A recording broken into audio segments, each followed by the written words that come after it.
राधे राधे दोस्तों, नैतिक कहानियों में आप सभी का स्वागत है। आज की कहानी का शीर्षक है जंगल और 3 बच्चे। एक राजा थे, उन्हें पशु पक्षियों से बहुत प्यार था। वह पशु पक्षियों से मिलने के लिए वन में जाया करते थे। हमेशा की तरह एक दिन राजा पशु पक्षियों को देखने के लिए वन में गए। अचानक आसमान में बादल छा गए और तेज तेज बारिश होने लगी। बारिश होने के कारण उन्हें ठीक से कुछ दिखाई नहीं दे रहा था। राजा रास्ता भटक गए। रास्ता ढूंढते ढूंढते किसी तरह राजा जंगल के किनारे पहुंच ही गए। भूख प्यास और थकान से बेचैन राजा एक बड़े से पेड़ के नीचे बैठ गए। तभी राजा को उधर से आते हुए 3 बच्चे दिखाई दिए। राजा ने उन्हें प्यार से अपने पास बुलाया। बच्चों, आओ मेरी बात सुनो। तीनों बच्चे हंसते खेलते राजा के पास आ गए। तब राजा बोले, मुझे बहुत भूख और प्यास लगी है। कृपया मुझे भोजन और पानी मिल सकता है? बच्चे बोले, पास में ही हमारा घर है। हम अभी जाकर आपके लिए भोजन और पानी लेकर आते हैं। आप बस थोड़ा सा इंतजार कीजिए। तीनों बच्चे दौड़कर गए और राजा के लिए भोजन और पानी ले आए।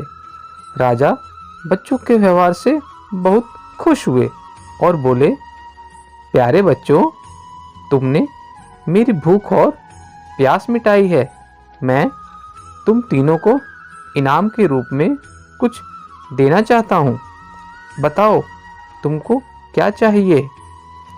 थोड़ी देर सोचने के बाद एक बच्चा बोला, महाराज, क्या आप मुझे एक बड़ा सा बंगला और गाड़ी दे सकते हैं? राजा बोले, हाँ हाँ, क्यों नहीं। अगर तुम्हें यही चाहिए तो जरूर मिलेगा। अब तो बच्चे फूले न समाए। दूसरा बच्चा भी उछलते हुए बोला, मैं बहुत गरीब हूँ।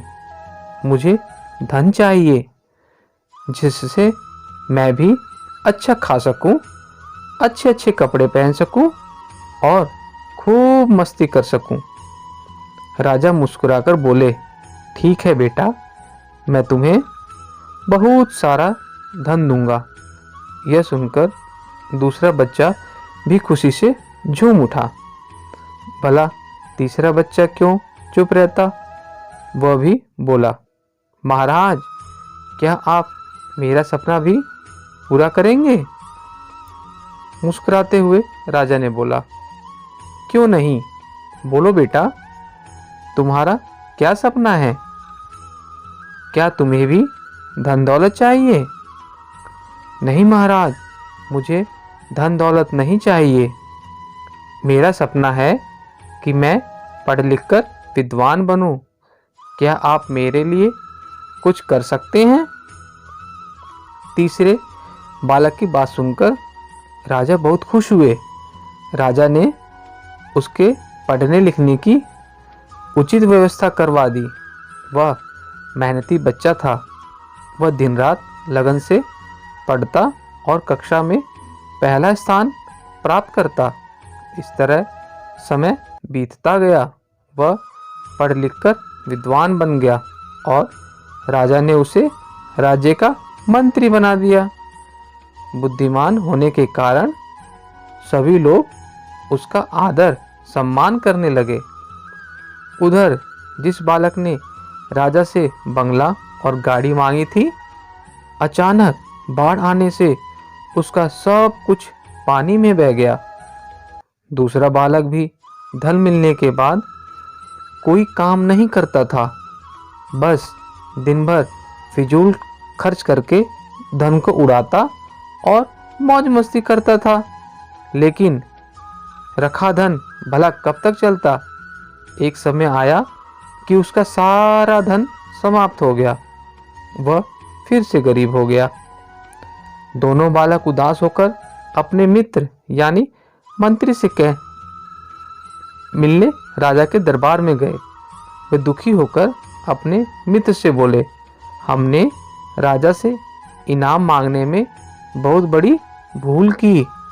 हमारा धन, बंगला, गाड़ी सब कुछ नष्ट हो गया। हमारे पास अब कुछ नहीं बचा है। मित्र ने समझाते हुए कहा, किसी के भी पास धन दौलत हमेशा नहीं रहती है। धन तो आता है जाता है रहता है। सिर्फ शिक्षा है जो हमेशा हमारे पास रहती है। धन से नहीं बल्कि शिक्षा से ही हम धनवान बनते हैं। दोनों बालकों को अपनी गलती पर बहुत पछतावा हुआ। उन्होंने तय किया कि हम भी मेहनत और लगन से पढ़ाई करेंगे और अपने जीवन को सुखी बनाएंगे।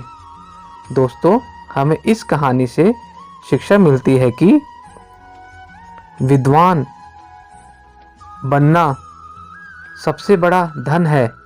इससे कोई चुरा नहीं सकता और यह विद्या जितना बांटो उतना ही अधिक बढ़ता जाता है। और बच्चों को सामाजिक, राजनीतिक, व्यावसायिक, धार्मिक व नैतिक शिक्षा से पूर्ण करें। यही सच्चा धन है। तो इस प्रकार यह कहानी हमें खूब मेहनत करके लगन से आगे बढ़ने की प्रेरणा देती है।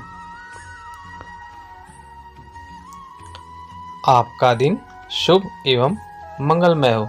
दोस्तों, इस प्रकार की नैतिक कहानियाँ सुनने और सुनाने के लिए कृपया आप हमारे इस चैनल पर बने रहें एवं लाइक, शेयर एवं सब्सक्राइब करें।